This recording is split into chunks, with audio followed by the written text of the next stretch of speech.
really tough place to come. You know, we've lost here last season. It was difficult the season before, so we knew what we was in for today. Manager made us well aware of that after not the best start. I think to show our character again and come back was massive, and to win 3-2 in the end was a massive result. I know you hate missing games, but you made up for it today, didn't you? I was fuming.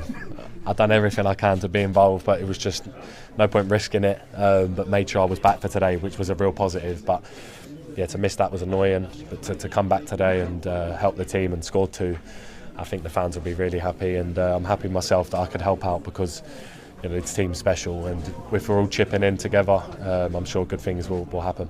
Yeah, and 2 well-worked goals in the second half. A great link-up again with the skipper, Martin Odegaard, for your first goal. Tell us about that. Yeah, he's so intelligent. I think he's just... the way he fills passes through, even for the second one, the way he played through to Bukayo. There's not many players in the world who can play them passes. And he heard me, he was going to shoot, but he set me back, and yeah, I was so happy, because you know, the more he assists for us and our teammates, and the more he scores, the more he's firing, it's going to help us do good things. So yeah, delighted with that. And a big role in your first goal by Victor Gyökeres as well, holding the ball up and making a nuisance of himself up there. Yeah, it's tough for him, because he's got 2 defenders on him all game, you know, all over him. So he has to use his strength. He has to do whatever he can to help the team. And you know, with that first goal, without him making that run from Gabby's flick and holding it and setting it off to Martin, you know, the goal wouldn't have happened. So, you know, that was a pivotal moment in the game for us, you know, to turn the game on its head. So it was massive. And like I said, I see this guy every day. I see his finishing. I see how hard he hits a ball.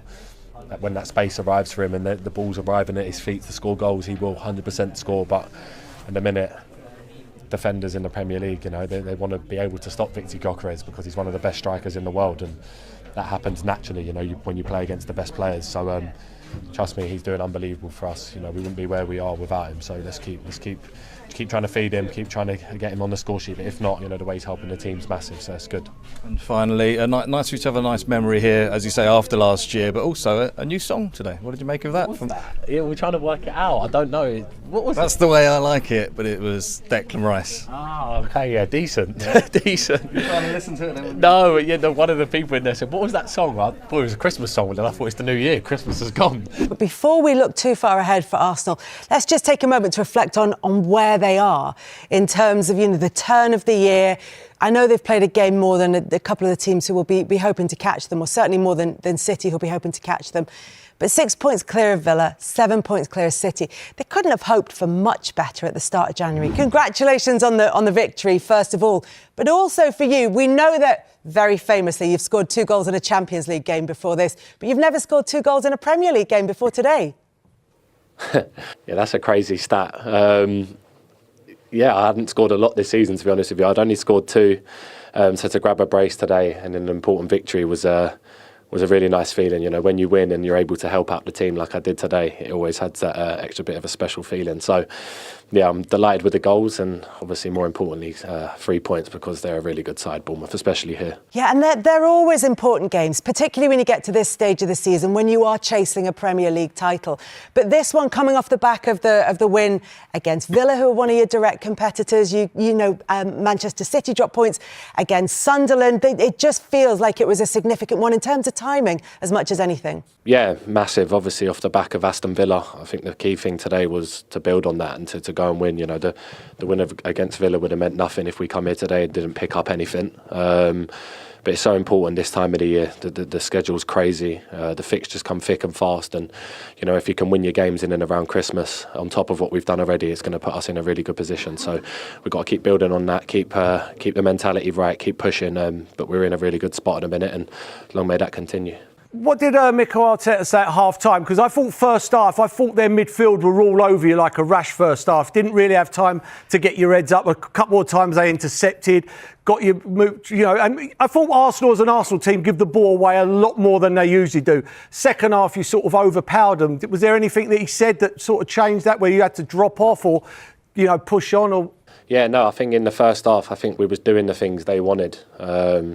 You know, we kept playing the ball to our left side and they kept trapping us.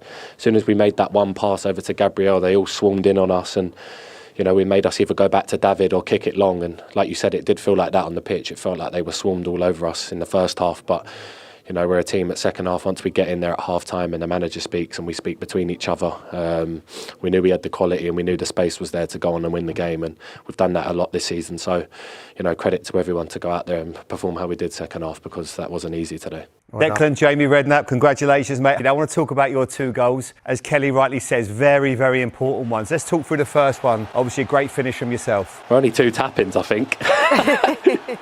I think, look there, it's just important. Look, there's big space, Victor's holding him off. And Martin, he was going to shoot, but he heard me shout. And obviously, if you keep the ball low, you've always got a chance, especially on the outside of the box. It's hard for the keepers to get down. So, that was a nice one to score, because I've not scored many from outside the box this season. When you see it from this angle here, that you're just obviously trying to squeeze it into that corner, because all the players are rushing over to their right.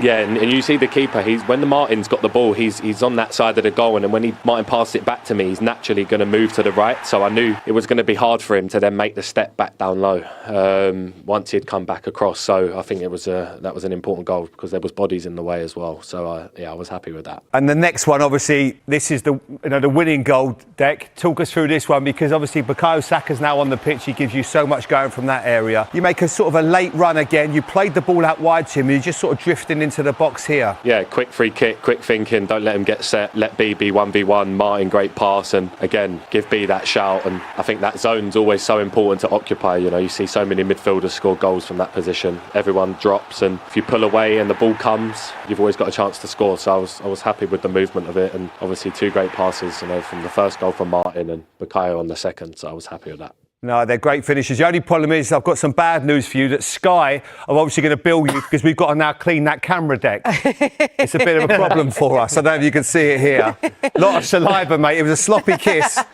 Was it? Talk us through this. Only a peck. It was only a peck. Deck, will you be watching the Man City-Chelsea game on Sky tomorrow? I didn't even watch the game versus Sunderland, honestly. I think if I've got the time tomorrow, I might watch it.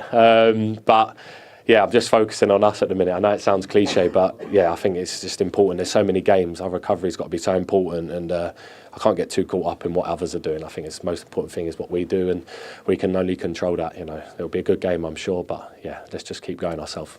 Declan, just one on that point about not watching the games and focusing on what you're doing. Tell me about if it feels different this season, and if you've kind of learned from previous title challenges, if there's a kind of lesson you've taken from that. No, I think everyone plays everyone in this league. Man City, we know, are one of the best teams in the world, and more than likely they're going to win their games. So it's so important for us to just stay on track and stay focused and not get caught up in what people are saying on the outside, and internally just sticking to what we're trying to do and what we believe in, which is obviously to just keep winning every game. Like I said, we're in a great position, and we've been here before. It's just about keeping that mentality right, not getting complacent, and keep winning football matches. Ultimately, that's what's gonna make good things happen. So let's keep doing that. It was a strange game, very sloppy on the ball, especially in the first half, and yeah, obviously with the first goal, put ourselves in trouble. But the way we reacted, and as you said, Gabriel, the reaction, to come back and score, and yeah, I thought the whole team was better in the second half, and yeah, just annoying that we concede that goal again, to make it too chaotic in the end. But at the end of the day, it's 3 points, another win, and yeah, we move on. But yeah, lots of things we could have done better. But yeah, we'll take the 3 points. Like what, Martin, in particular? I think we were very sloppy on the ball, especially in the first half. We gave away a lot of balls playing out from the back. We gave them a little bit the momentum, put ourselves in trouble. And then, yeah, when we go 3-1 up, we should just see the game out, but we can see it again. So, yeah, there's a few things to improve, but at the end of the day, as I said, this 3 points is another win. The difficult place against a good team, it plays really good football, and yeah, it's a difficult place to come. So a good win. Martin, it's all about obviously getting a result, and when you look back, if you do somehow can go on and win the league in May, you don't really analyse every game, and it's all about getting a result. Especially when the other teams are playing tomorrow as well, who's going to be around in the mix.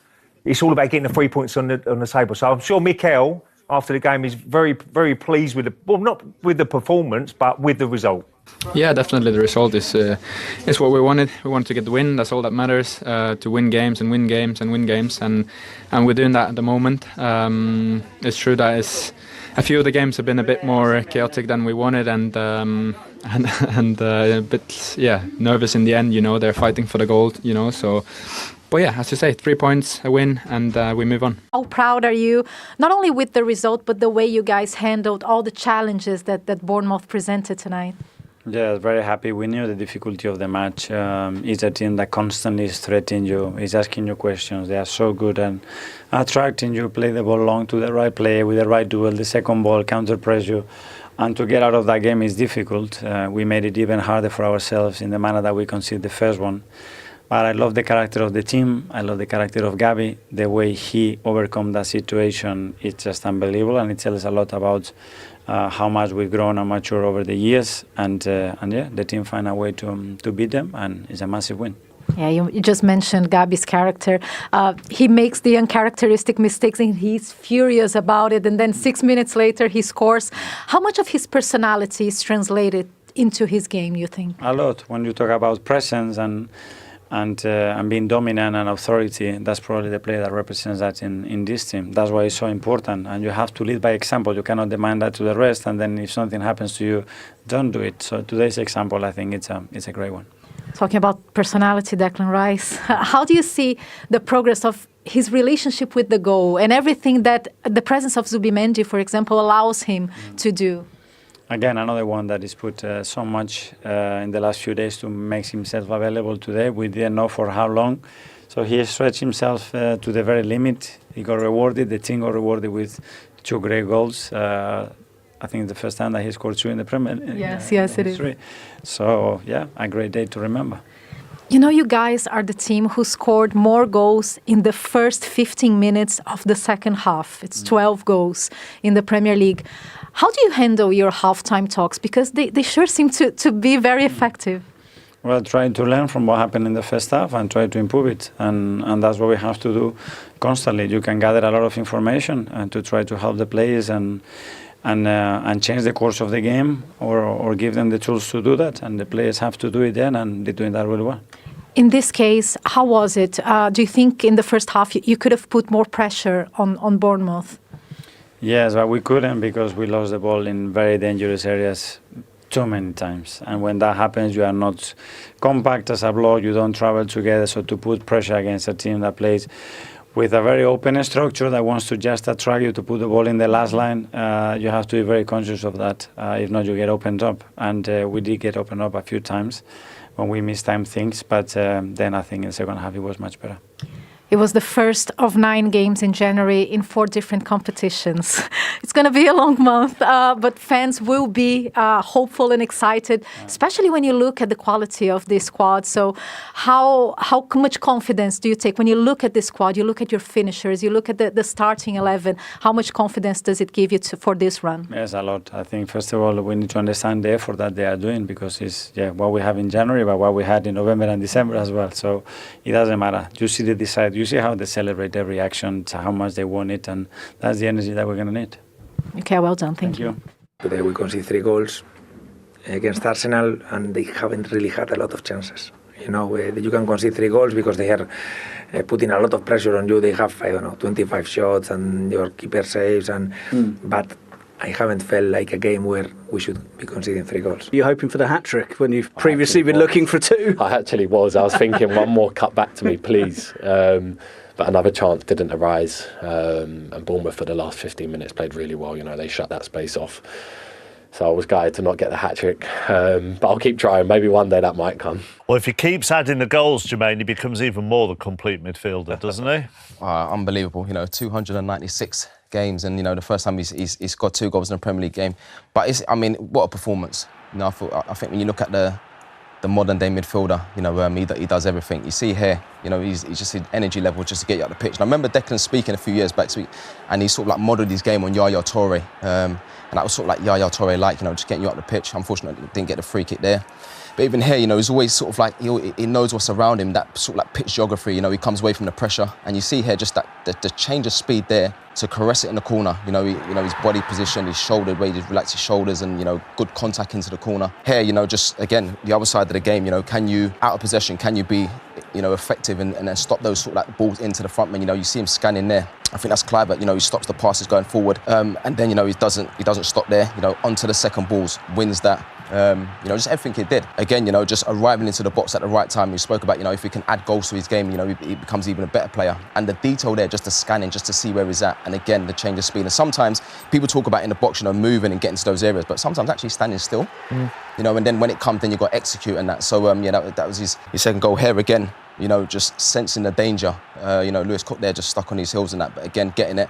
Here, again, you know, making contact, not just sort of like getting close and not making contact, actually making contact, winning the ball back for his team. You know, he's fantastic, the energy levels, and again, scanning there, so important, just to know where you're at. Again, just, you know, heads it around the corner. He makes it look so easy. He does exactly what the game told you to do. You know, he plays one touch, he plays two touch. You know, he drives forward. You know, he got his 2 goals, and I just felt that the performance was brilliant. And you know, if Arsenal are going to go on to win this title, you know, he's pivotal. I mean, he must be the perfect player for any manager. It's a manager's dream.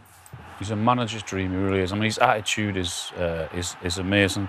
He very rarely misses games, and when he's out there, he's a regular 8 out of 10. So he's been incredible. So he said that to you, did he, about Yaya Toure? That's what I remember watching it, and he actually said that, you know, he watched Yaya Toure's game, and the way Yaya Toure is to get the teams up the pitch and, you know, drive through midfield, and he's got that. I think the only thing that now is probably adding a little bit more goals to his game, and he can, you know, when he arrives on the edge of the box, you know, he makes good contact. He's a good finisher.